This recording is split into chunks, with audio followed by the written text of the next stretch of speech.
ಹಸುವನ್ನು ರಾಷ್ಟ್ರೀಯ ಪ್ರಾಣಿ ಅಂತ ಘೋಷಿಸಿ. ನಮಗೆ ಗೊತ್ತಿದೆ, ಮೊದಲು ನೀವು ಗೋ ಹತ್ಯೆ ನಿಲ್ಲಿಸಿ. ಮುಸ್ಲಿಂ ಮೌಲ್ವಿಗಳಿಗೆ ಯೋಗಿ ತಿರುಗೇಟು. गौ हमारी माता है, जन्म जन्मांतर का नाता है.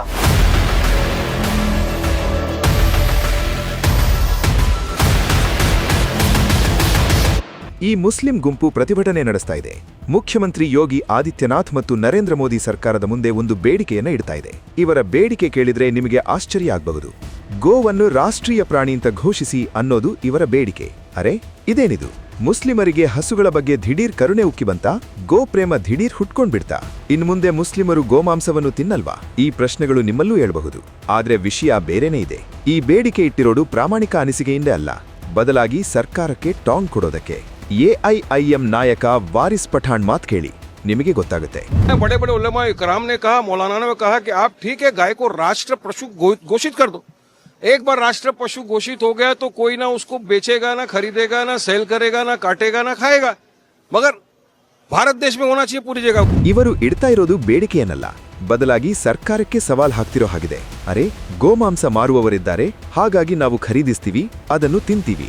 ಹಾಗಾಗಿ ಹಸುವನ್ನು ರಾಷ್ಟ್ರೀಯ ಪ್ರಾಣಿ ಅಂತ ಘೋಷಿಸಿಬಿಡಿ, ಆಗ ಮಾರುವವರು ಇರೋದಿಲ್ಲ, ತಿನ್ನುವವರು ಇರೋದಿಲ್ಲ ಅಂತ ವ್ಯಂಗ್ಯವಾಡ್ತಿದ್ದಾರೆ. ಸರ್ಕಾರ ಇದನ್ನು ಒಪ್ಕೊಂಡ್ರೆ ಆಯ್ತಪ್ಪ ಅನ್ನೋ ಹಾಗಿದೆ ಇವರ ಮಾತು. ಹೀಗೆ ಹಲವು ಮೌಲ್ವಿಗಳು ಬೇಡಿಕೆ ಇಟ್ಟಿದ್ದಾರೆ. ಹೀಗೆ ಮೌಲ್ವಿಯೊಬ್ಬರು ಇಟ್ಟ ಬೇಡಿಕೆ ಉತ್ತರ ಪ್ರದೇಶ ಮುಖ್ಯಮಂತ್ರಿ ಯೋಗಿ ಆದಿತ್ಯನಾಥ್ ಅವರ ಕಿವಿಗೂ ಬಿತ್ತಂತೆ. ಆಗ ಸ್ವತಃ ಯೋಗಿ ಅವರೇ ಆ ಮೌಲ್ವಿಗೆ ಫೋನ್ ಮಾಡಿದ್ರಂತೆ. ಆಮೇಲೆ ಏನಾಯ್ತು ಕೇಳಿ. कुछ मौलवी ज्ञापन देने के लिए जगह जगह आ रहे थे, तो उसमें से एक, चाहे वह किसी कारण से रहा हो, लेकिन एक ज्ञापन मेरे पास भी पहुंच गया था. उसमें था कि गाय को राष्ट्रीय पशु घोषित किया जाए, क्योंकि बहुत सारी यात्राएं निकलने लग गई हैं. मैं भौचक था. मैंने कहा भी पशु तो ये ज्ञापन देने वाला व्यक्ति है, उसकी बुद्धि पशुवत है.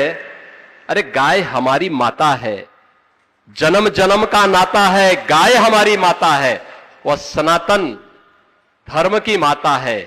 गाओ विश्वस्य मात्र. तो मैंने उन मौलवियों में से कुछ को फोन किया. मैंने कहा भी मुझे एक बात बताओ, ये तो हमारी सनातन धर्म की धरोहर है, भारत की धरोहर है. आपने पशु क्यों कहा? और यही पशु शब्द मैं तुम्हारे लिए उपयोग करूं, तुम्हें कैसा लगेगा? कहा साहब गलती हो गई. मैंने कहा ये गलती या शरारत? और ये शरारत बार बार क्यों? और ये तुम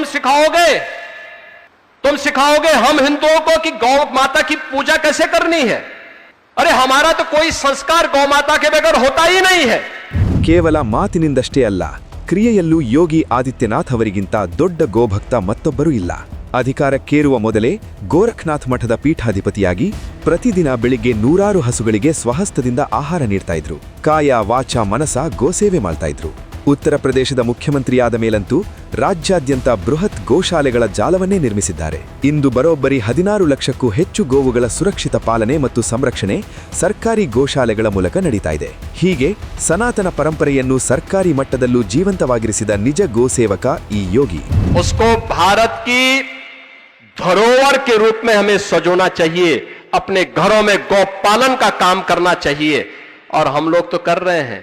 मैं अपने आश्रम में भी करता हूं, और मुख्यमंत्री के रूप में 16 लाख गायों का देखभाल करके गौशालाओं का संरक्षण, गौशालाओं के माध्यम से उनका संरक्षण करवा रहा हूं. ಯೋಗಿ ಇಷ್ಟಕ್ಕೆ ಸುಮ್ಮನಾಗ್ಲಿಲ್ಲ.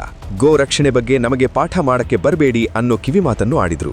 ಅಷ್ಟೇ ಅಲ್ಲ, ಮೊದಲು ನಿಮ್ಮ ಸಮಾಜದ ಖದೀಮರಿಗೆ ಹೇಳಿ ಗೋಕಳ್ಳ ಸಾಗಾಣಿಕೆ ಮತ್ತು ಗೋ ಹತ್ಯೆಯನ್ನು ನಿಲ್ಲಿಸಿ ಅಂತ ಖಡಕ್ ಎಚ್ಚರಿಕೆಯನ್ನು ಕೊಟ್ರು. हमारे यहां हर हिंदू का संस्कार है कि पहला ग्रास गौ माता का होता है और अंतिम श्वान का होता है.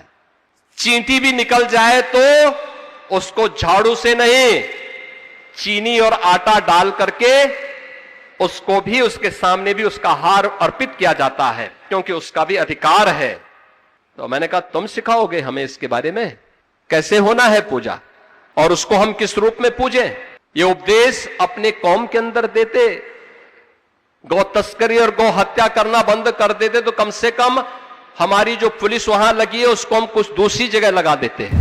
ಗೋವನ್ನು ತಾಯಿ ಎಂದು ಆರಾಧಿಸುವ ಸನಾತನಿಗಳಿಗೆ ಸಲಹೆ ನೀಡಲು ಬಂದವರಿಗೆ ಯೋಗಿ ಸರಿಯಾದ ಪ್ರತ್ಯುತ್ತರ ಕೊಟ್ಟಿದ್ದಾರೆ. ಹಸುವನ್ನು ಪ್ರಾಣಿ ಎಂದು ಕರೆದು ರಾಷ್ಟ್ರೀಯ ಪಟ್ಟ ಕಟ್ಟಲು ಬಂದವರ ನಿಜ ಬಣ್ಣವನ್ನು ಯೋಗಿ ಒಂದೇ ಏಟಗೆ ಬಯಲು ಮಾಡಿದ್ದಾರೆ. ತಾಯಿಯನ್ನು ಪ್ರಾಣಿ ಎನ್ನಲು ಸಾಧ್ಯವೇ ಇಲ್ಲ ಎನ್ನುವ ಯೋಗಿ ಅವರ ಈ ಕಠಿಣ ನಿಲುವಿನ ಬಗ್ಗೆ ನಿಮ್ಮ ಅಭಿಪ್ರಾಯವೇನು? ಕಾಮೆಂಟ್ ಮಾಡಿ ತಿಳಿಸಿ.